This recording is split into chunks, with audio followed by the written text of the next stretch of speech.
side that.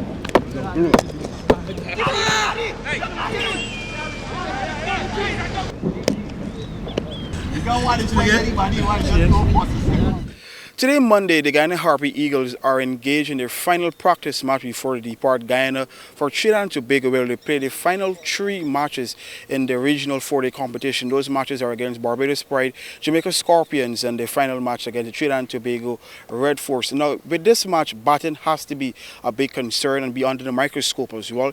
In the other 3-day match they had prior to this one, rain would have affected it, but on the 1 day of play, numerous players who are in the selected 15-man squad had an opportunity to impress, but they didn't with the bat. A lot of the bowlers would have impressed as well, and I don't think that might be of a big concern.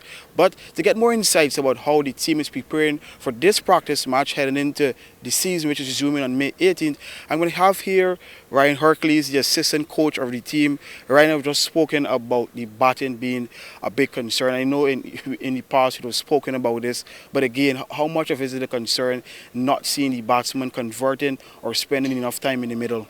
Yeah, obviously it's something we paid a lot of focus on in the last game. We only had 1 day. But as you mentioned, we saw one team getting bowled out and we lost 3 wickets as well from the other side. Myself and the head coach, we do sit down and we talk with the players in terms of the batting. It's been a concern when we were in Trinidad the last time, the way we went out batting, and it was, everyone see what's happening. We do trust the guys to, trust the process, trust their own skills and development.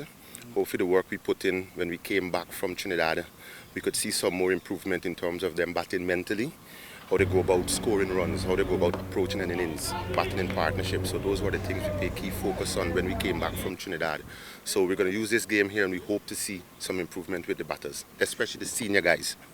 Is it a mental thing per se? Because a lot of them, from a technical standpoint, have been cricket quite a while, but it does seem this has been a hurdle to get over, and score big countries has been a problem for quite some time.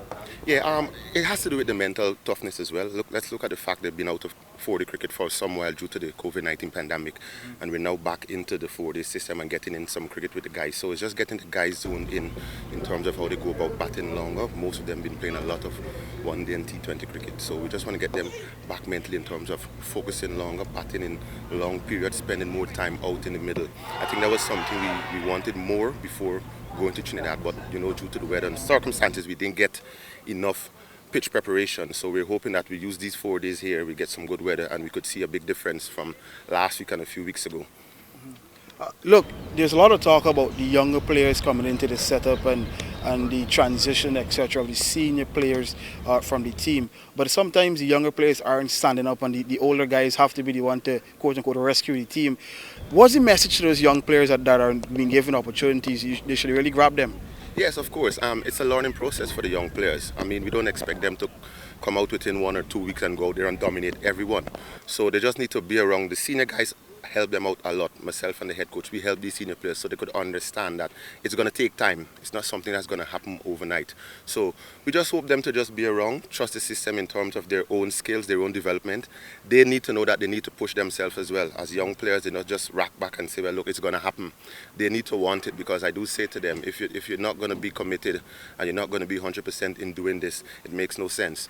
So not because you say, well, you're young and we want to push young players and you think you're a young kid, we're going to say, well, right, you're going to have that opportunity. No, we want to see you come out here and outshine senior players, outshine your age group, and show us that you deserve to be in the setup. I don't know much of a hand you had in this, but this squad has 4 outright fast bowlers at this point in time. There's a newbie in terms of Dimitri Cameron. Firstly, tell me, what was some of the attributes you guys saw in him that would have, piloted him into this national team?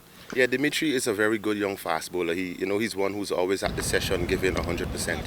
So I think, with the selectors and the head coach, when they made that decision, right, I think they go for him because he has potential. And how we're going to start grooming young players, we need to give them an opportunity. So when you look at Dimitri, he's one for the future, definitely. So, I must say congratulations to Dimitri as well, getting into this setup. I told him, I said, the easiest part is making the team, the hardest part is to stay in. Right, so it's a work in progress for him as well. He's going to get experience coming around, traveling with the team and stuff, and I just hope he just grasps it with both hands and wish him the best for the future. Overall, those kind of selections hints that the Eagles are really hunting a lot of fast bowling points to make a last dash at hopefully regaining this title. Yeah, we need to get the fast bowling points in there. As you know how the setup is in terms of the bowling points and the batting points. So it helps a lot if we get fast bowling points to go that extra mile and probably bring home a title. So we need to get those guys getting some wickets. Yeah, overall, what's the confidence level like? You're in fourth position at this current stage. The unbeaten Pride, they're top of the table on 42 points. What's the confidence level heading into these final 3 rounds?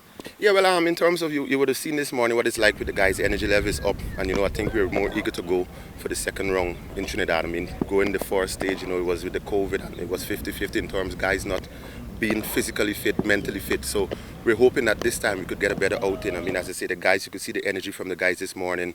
Looking forward to playing long cricket. Kemo Paul, Leon Johnson. We have loads and loads of discussion with these guys on them knowing their role in the team and how we could go about winning a title. You would have heard it there from assistant coach Ryan Hercules about firstly what they're looking to get out of this final practice match for the Guyana Harpy Eagles before they head over to Trinidad and Tobago for the final 3 rounds of the Cricket West Indies for their championship. But to narrow things and put it in perspective about what the Eagles need to do when they are in Trinidad, well, let's remember they're on 21.4 points. That puts them in 4th position. The defending champions Barbados Pride are on 42 points in pole position.